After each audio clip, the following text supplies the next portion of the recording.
Good afternoon. So thank you, Arthur, for the invitation. It is definitely an honor for me to be here. Dr. Zgonitsky, thank you for the invitation as well. So we're going to talk about Waldenstrom's today.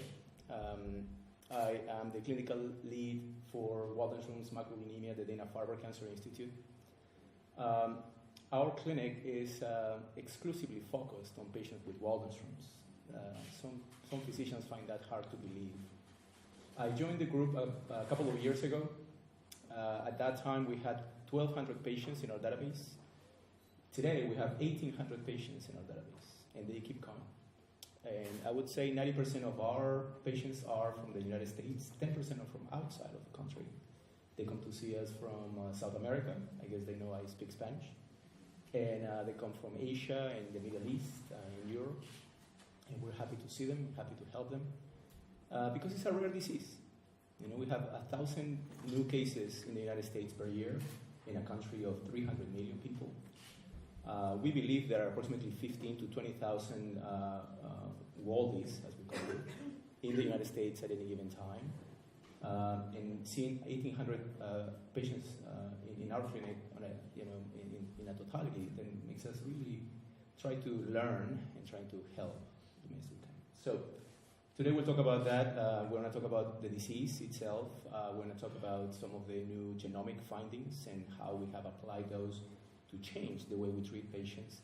And we'll finish with the survival of those patients and the changes on that the last few years as well. So these are my disclosures. 3 seconds. 1, 2, 3. I have to.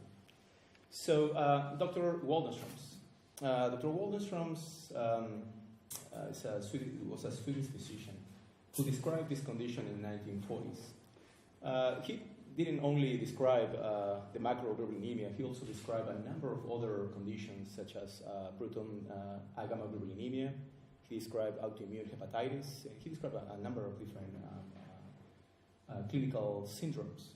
And one day he was actually praised for that, for his observations. And he said, "I'm just a clinician."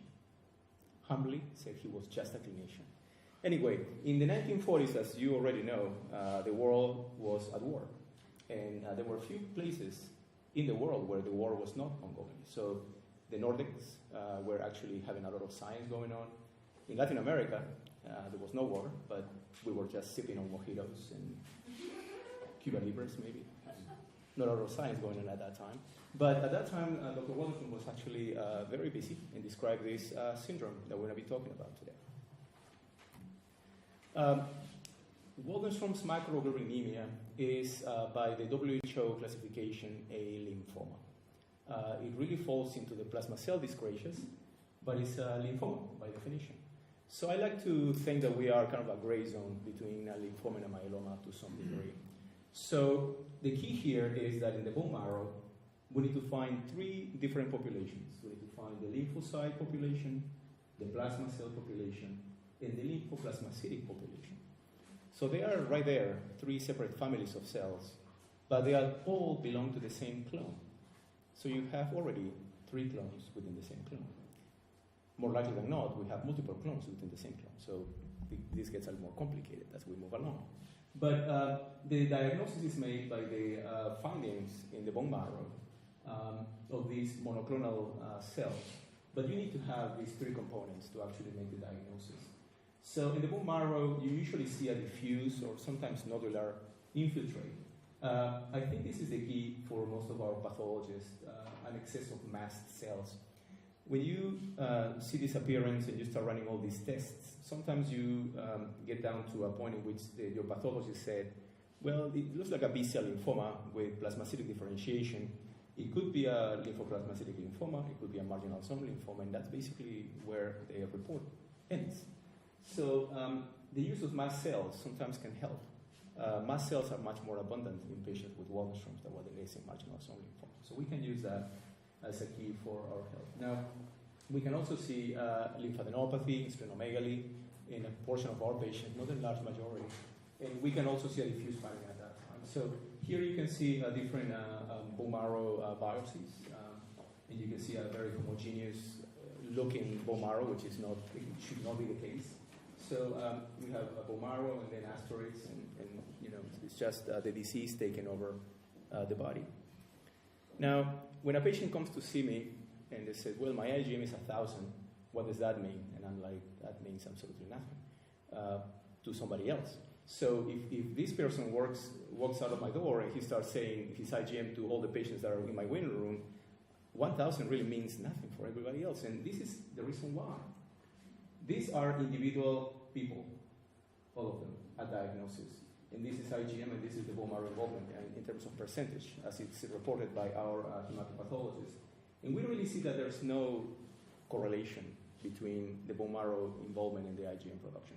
So we have patients who have 100% involvement with almost a minimal IgM increase. And we have patients with very high IgMs, over 10,000, with about 5% involvement of bone marrow. So how can that be possible?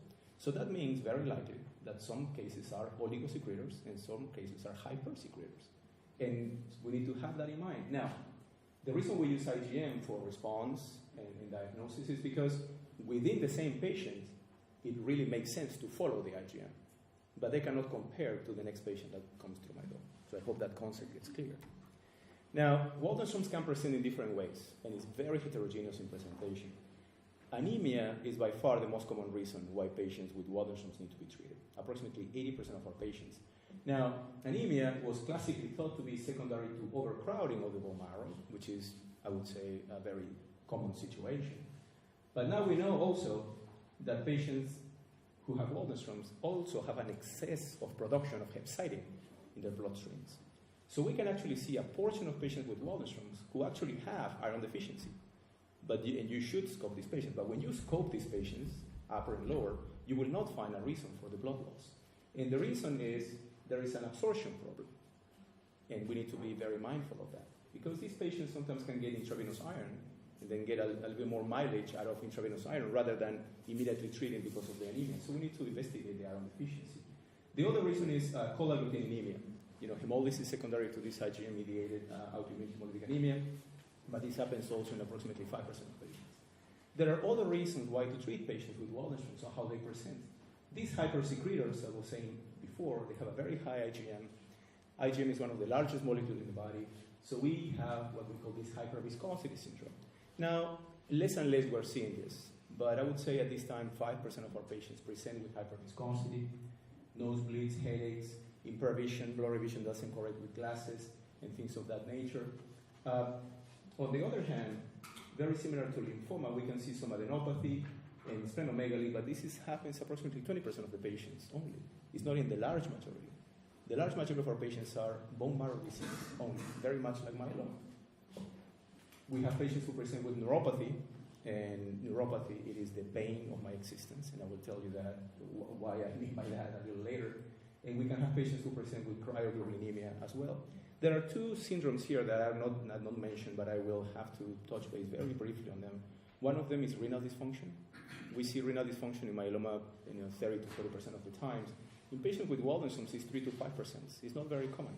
But when you do biopsies on those patients, you will see lymphoplasmacytic cells, you can see amyloidosis, you can see IgM deposition, free light chain deposition, or sometimes you can see those four at the same time in the same kidney.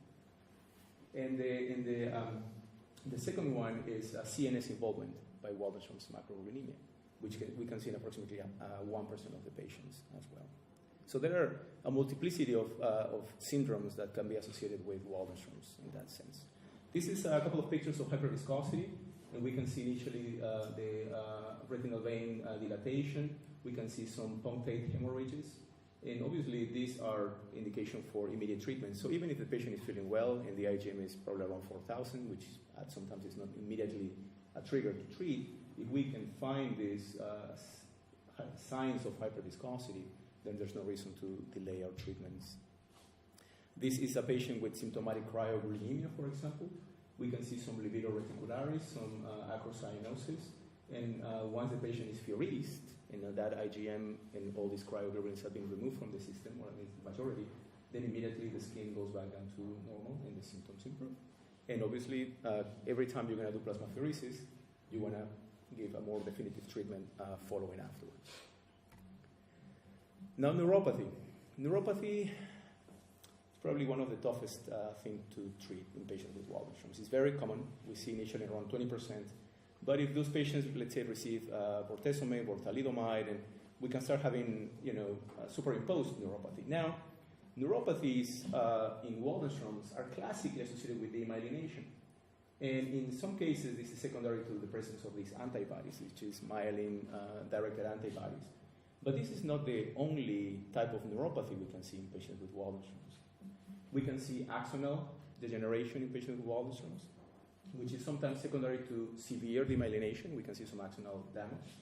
In patients with amyloidosis can actually have some axonal damage. Patients with cryoglobulinemia can have actually axonal damage. Now, axonal damage is very common in diabetes, so we need to be careful with our patients with diabetes, or patients with HIV disease, or thyroid disease, or B12 deficiency. And the new kid on the block is small fiber neuropathy. If you actually put in PubMed today, Waldenstrom's small fiber neuropathy, nothing comes up. We're preparing a report because we have more than a dozen of patients with Waldenstrom's in whom they have been and investigated for every type of neuropathy that we can imagine, and the only thing that is left, and because of symptoms, is a small fiber neuropathy. Burning, electrical shocks in hands or feet. The hands and the feet change in color. They become red, purple, white. They don't sweat. So it's classically a small fiber neuropathy. And these patients are not really recovering from treatments.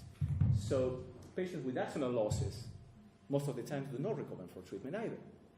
And the patients with demyelinating disease, it depends how long they've had it. If they had it for only a couple of years, sometimes they are more likely to recover. If you have it for longer than 2 years, it's less likely to recover. So this is a group of people that is really, really hard to treat because they do not improve. And if they're going to improve, they improve a year and a half after you treat them.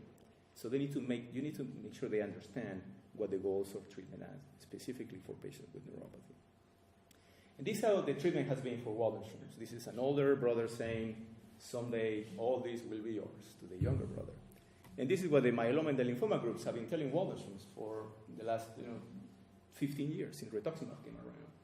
So ixazomib, bortezomib, carfilzomib, and bendamustine, all these different agents were agents that we basically inherited from the myeloma, and we're very grateful, don't get me wrong, but that is about to change. And I'll tell you how that works in a minute.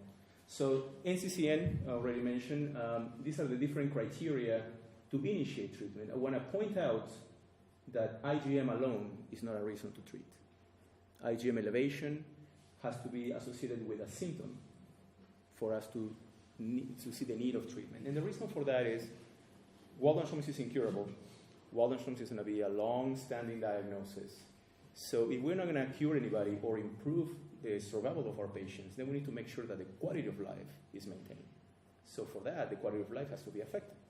If a patient has an IgM of 4,000, but they feel great and they're 100% functional, and they don't have any other reason why to treat, the IgM alone should not be a reason to treat. So I want you to remember that very specifically. Now, Rituxan is a great medication. Rituximab is a great medication. It's an anti-CD20 antibody, as you know. Overall response rate between 25 and 40%. But it has its problems. And I'm gonna give you different treatments and what the good things about them are and what the bad things about them are. Because we don't think we need to be mindful of what we do to our patients. So, but there's a phenomenon called the IgM flare that happens when you give single agent Rituxan, and sometimes when you give it in combination. So the IgM basically goes up anywhere between 25% higher than the level, the baseline, or it can go up to 300% on the baseline. So you need to be very careful when you're going to give patients with Waldenstrom's rituximab. If the patient, our recommendations are, if the patient has an IgM higher than 4,000, we try, or symptomatic hyperviscosity for that matter, we try not to give them single agent Rituxan from the start.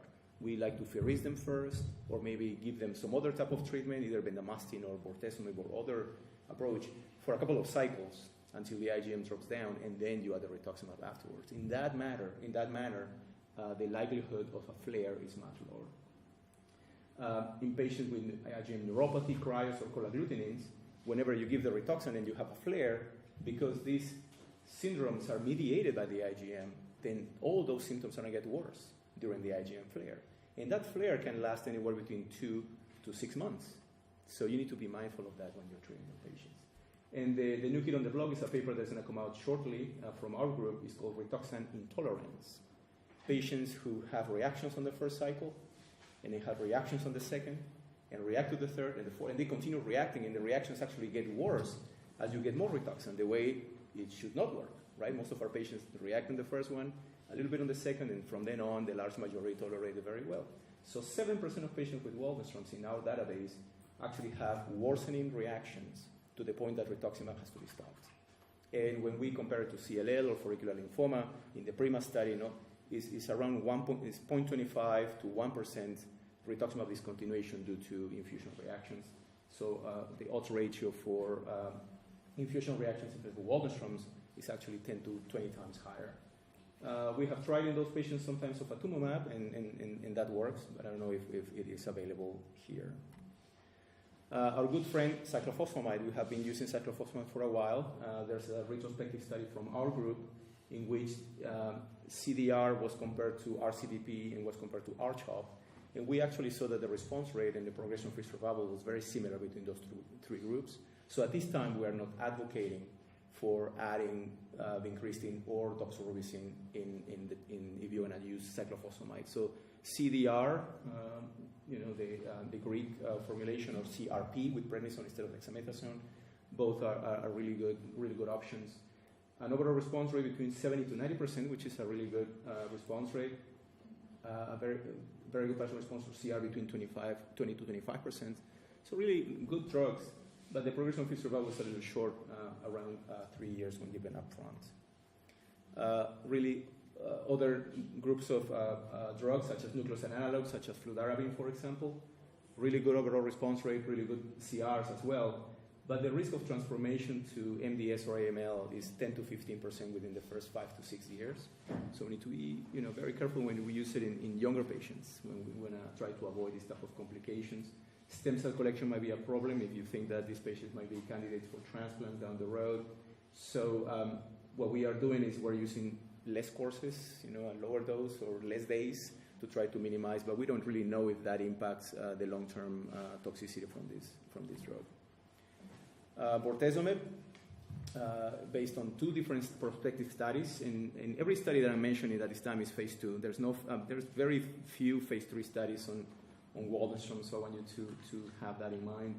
So bortezomib in combination with rituximab and dexamethasone, beautiful overall response rates, very good CR rates, but the problems are peripheral neuropathy secondary to bortezomib.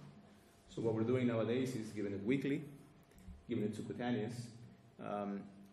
My mentor, Dr. Trion, is a firm believer that intravenous is much more effective than subcutaneous. I don't think there's any data to support that. I'm a proposer of subcutaneous bortezomib. So I think the data is out there in that situation. And it can give you some thrombocytopenia as well.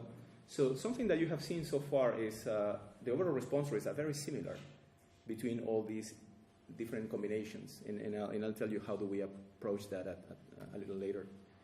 This is a paper that was published last year. And we use a frontline primary therapy with carfilzomib, rituximab, and dexamethasone. The regimen we call it CARD, to differentiate it from the KDR for myeloma. Very good overall response rate, again, 80 to 90% in that same range. The CR-VGPR rate around 30% as well. Almost no neuropathy, less than 5%. But we have other problems, like everything else. Increases the glucose and the cholesterol, so really not good for patients with diabetes. The rates of hypogammaglobulinemia is much higher than we have seen historically with other regimens.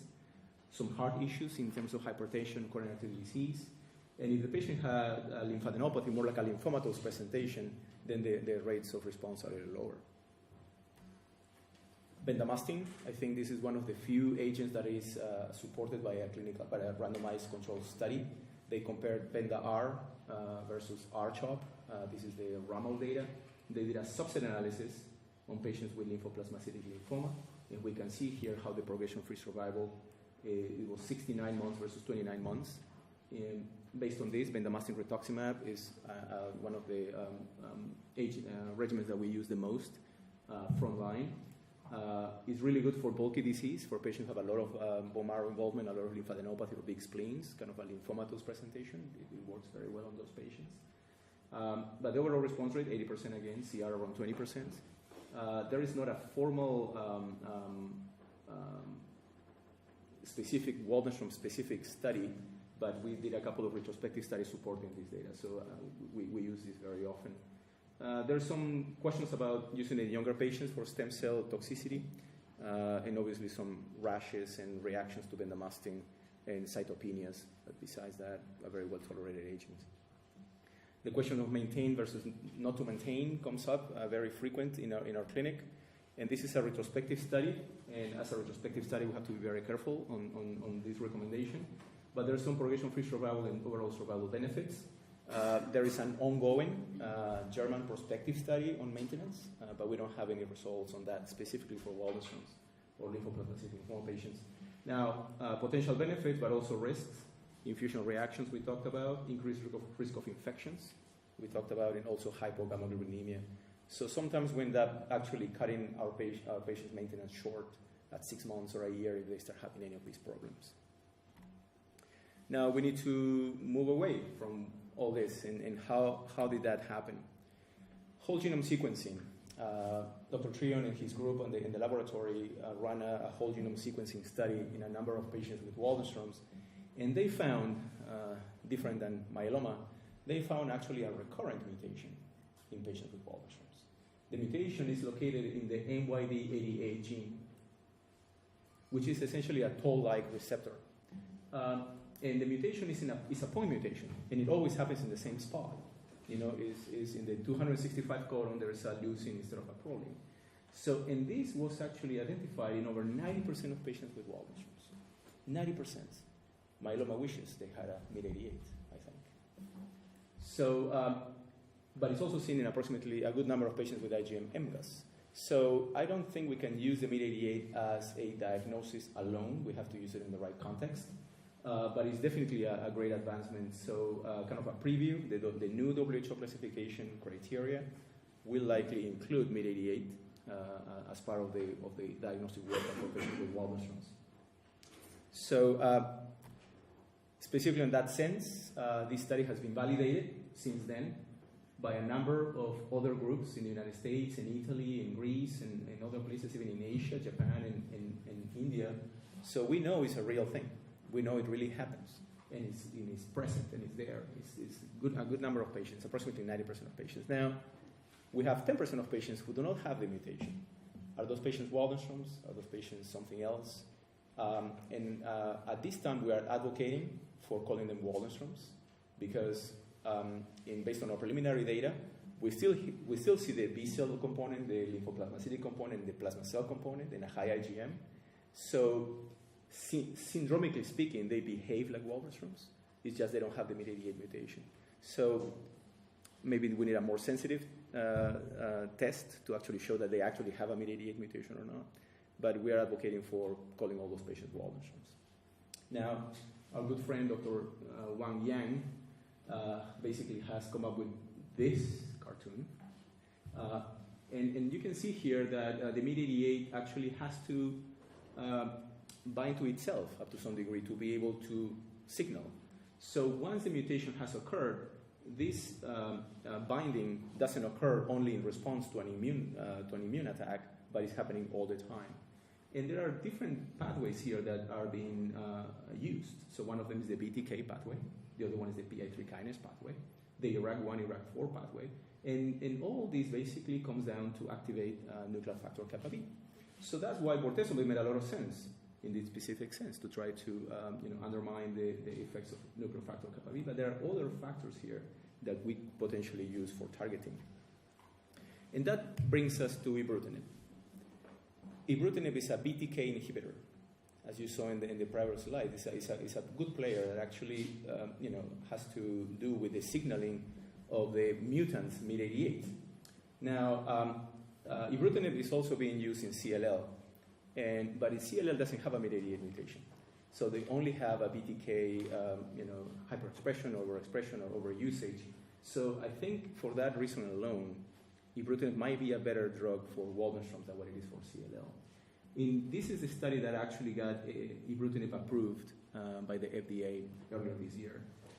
Around 63 patients with a median age of 63 years, 44 to 86, a little more men than women. This does not represent the actual distribution of the Waldenstrom patients. It's probably distribution in our clinic, much more than not. Previously treated patients, all of them, some of them anemic, some of them very high IgM, some of them not too much. Bone marrow involvement anywhere between 3 and 95%, around 30%, 50% with adenopathy, and around 10% patients with splenomegaly. So, across the whole. So these are the results. And this is IgM levels. I want to bring your attention to the first sets of lines. You can actually see already, this case, for example, an IgM dropping within 4 weeks of approximately 50%. These are amazingly quick responses. We are not used to this type of responses in patients with Waldenstrom. If you give them BDR, you give them Benda-R, it takes around 8 weeks, 12 weeks to actually see a response to these patients. So we're seeing responses with a median time to response of around 4 weeks. So would you ask me, is this then because the cells are being killed rapidly? And that would be a very smart question. The answer is no. I mean, we are not really killing the cells so quickly that the IgM is dropping. We're actually stopping the IgM production by blocking other targets that I'm not allowed to disclose at this time. So, and we can see the same thing with hemoglobin, being the main reason why we treat patients with Waldenstrom's is a very good and interesting point. So we can actually see within 4 weeks an improvement in hemoglobin. And you say, wait, you told me that the bone marrow is not being cleared up, so why is the hemoglobin improving, right? And I think it has to do with some microenvironmental aspects of how Waldenstrom's interacts with the rest of the bone marrow, because we see these hemoglobin improvements within 4 weeks as well. These are the curves for progression-free survival and overall survival. So far, they're looking great and will be updated next year. What I can tell you is we have a median almost 3 years at this time, and the progression-free survival is probably around 80%. So 80% of our patients continue taking the pill 3 years later. And now, as I mentioned, got approved by the FDA. So essentially, ibrutinib has a potential now to be used at different levels, because the approval by the FDA doesn't say that you need to be relapse refractory. It says you have to have symptomatic Waldenstrom's. So you can use it potentially in the front line. We are organizing a frontline study just to make sure that data exists. But we can potentially use in any specific setting. If a patient is to be treated immediately because the IgM will drop, if the patient will be qualified for transplant or not because it doesn't affect the stem cell production. So it could potentially replace everything that we're doing at this time. We just need the data to support that. And the same thing in the relapse refractory setting.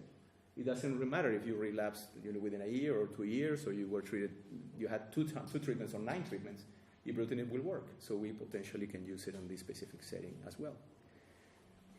To be fair, I need to tell you what are not the good things about it, because everything looks fantastic so far.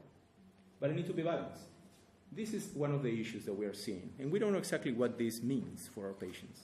But as you can see here, this is the darker bar is the bone marrow burden before treatment, and the lighter bar is the bone marrow burden, I think it's at 6 months after treatment. By then, most of our patients had a response. But you can see here, first patient went from 80% burden to 70% burden. Second patient, the burden didn't change at all. Nothing. So the bone marrow is not being cleaned up precisely, but the IgM is dropping and the hemoglobin is improving. So there's something going on here in the background.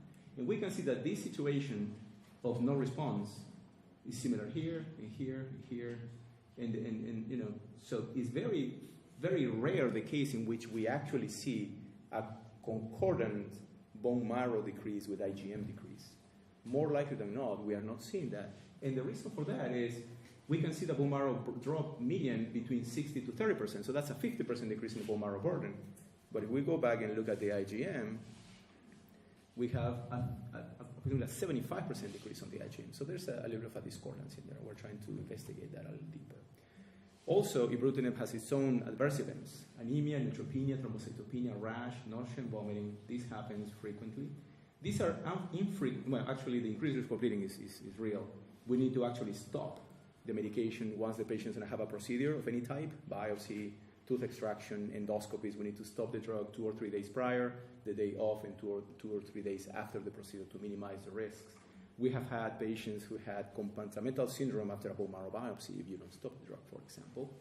Patients have atrial fibrillation, mainly the patients who already have atrial fibrillation gets out of control when you give these patients ibrutinib.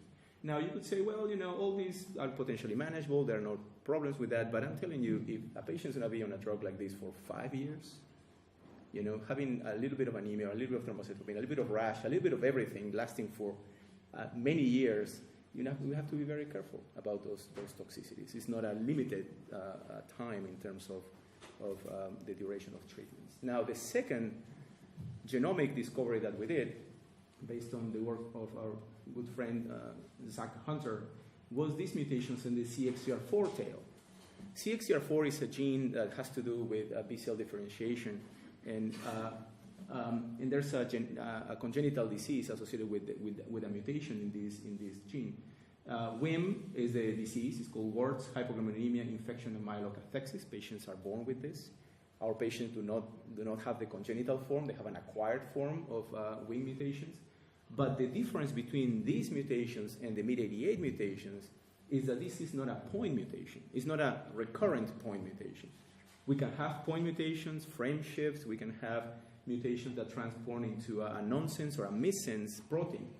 So far, we have been able to identify approximately 35 different mutations in that tail. Some patients have more than one mutation in the same tail of the same gene.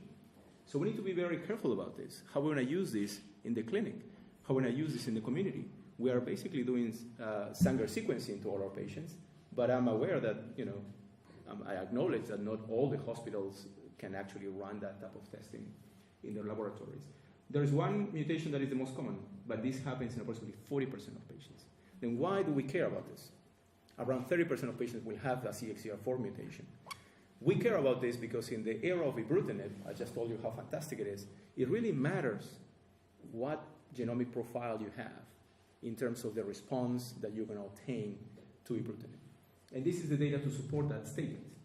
We have, in reality, 4 potential groups, right? We either have the double wild types, the double mutants, or the patients who are either mutant for one or the other, but negative or wild type for the next one. So we have 4 groups. The issue is that if you have let's start with the double wild types.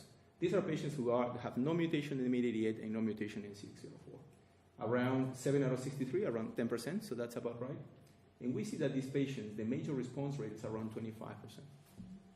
So really the response rate to ibrutinib is very, very small if you have no mutations whatsoever. Now, the second group is the patients who have the MYD88 mutation and they don't have the CXCR4 mutation. That's the biggest group. 60% of the patients fall into this category, 34 patients. The overall response rate, the major response rate, is almost 100%. So those patients will respond quickly, within 4 weeks, and the response will last for a long time, and the large majority of patients will get benefit from that specific approach. Now, in the middle, we have the patients who are the double mutants. They have the MYD88 mutation and also some type of CXCR4 mutation. Those patients are not going to respond quick. Those patients are going to take 3 to 6 months to respond to ibrutinib. They will respond, and the response will be somewhat less profound, but it will take longer for those patients to respond. And the major response rate is around 50% with an overall response rate of around 81%. So yeah, good overall response rate, less deep responses, but it takes longer for those patients to respond too. So based on this profile, we're actually investigating, different approaches in the patients who are less likely to benefit from ibrutinib. So if a patient comes to see me and they're having and they need treatment quickly and they need to get better quickly, if they have the CXCR4 mutation, then ibrutinib might not be the right thing for them. Or if they don't have any mutation, then ibrutinib might not be the right thing for those patients. So we're trying to select our patient population in terms of what genomic profiling they have. But there are other targets, as I mentioned previously. We have the PI3 kinase, and we're studying already a clinical study on idelalisib. We have the BCL2 pathway, and we want to start a clinical trial on ABT199. All those studies run our center. We're developing now IRAK1 and IRAK4 inhibitors. We're developing a molecule that will block the MYD88 from homodimerizing. So all those are, very important ways of trying to treat these patients better. This is a trial with idelalisib, published in the New England Journal. Only 10 patients with Waldenström were included, but we saw that approximately 7 patients got into a response. So 70% response rate in patients who were heavily pretreated. This is ABT-199. We have only 3 patients with Waldenstrom's. One got into a complete response, which is interesting because ibrutinib doesn't induce any complete responses so far we know. And then partial response around 67. So that's the clinical rationale, and obviously there's some biological rationale, again, trying these agents as well. But our patients tend to be living better. This is 1980s, 1990s, and then the 2000s. So it looks like the relative survival of our patients is actually improving. And it really doesn't matter, how old you are, if you're a man or a woman, or what race you have, or which part of the United States you come from. Your outcomes seem to be improving as we move along with time. And it has to do maybe with better patients, most likely, or better doctors or better treatments. Yeah. But age is what I believe, the most likely predictor of how long you're going to live. If you are diagnosed at a young age, then you're going to live much longer. If you are diagnosed with Waldenstrom's at an older age, then obviously you're going to live less longer. And we can see here how age really nicely separates the survival of our patients. And the reason for that is it doesn't matter if you are 20, 40, 50, 60, or 80, Waldenstrom-related deaths, the rates do not change dramatically. They're all between 10 and 20%. So it's not true that younger patients die, of Waldenstrom's quicker than older patients. There's no relation between age and actual dying from Waldenstrom's. But the non-Waldenstrom's deaths, cardiac, other cancers, accidents, and things of that nature, then that really is what plays a toll. So really, Waldenstrom-mediated deaths is not affected by age, but rather non-Waldenstrom-mediated deaths. Now, Waldenstrom's patients have a higher risk of developing other cancers, specifically thyroid, melanoma, and lung, and also aggressive lymphomas and other types of leukemias, maybe secondary to treatments or transformation. And when you get these second cancers, some of them do not do well. If you have a Waldenstrom's with colorectal cancer, the outcome is worse. You have melanoma and you have Waldenstrom's, the outcome is worse compared to melanoma patients without Waldenstrom's. And the same thing for patients who develop aggressive non-Hodgkin's lymphoma. If you have pre-existing Waldenstrom's, your outcome is worse as well. To finalize, so mid-88s is the big story at this time. More than 90% of our patients have this. Triggers activation through BTK, which makes sense in terms of the treatment with ibrutinib. Safe, effective, approved by the FDA in patients with symptomatic Waldenstrom's. We have a series of molecules that are very exciting: PI3 kinase, CXCL4 inhibitors, MYD88 blockers, BCL2 inhibitors, all of them entering clinical trials, more likely to bring good outcomes. And the patients are living longer. They're already living a long time, but they seem to be even longer. But then we have higher risk of having other cancers, and we need to be mindful about those outcomes. I would like to thank you one more time, the organizers. It has been an amazing experience. Thank you very much.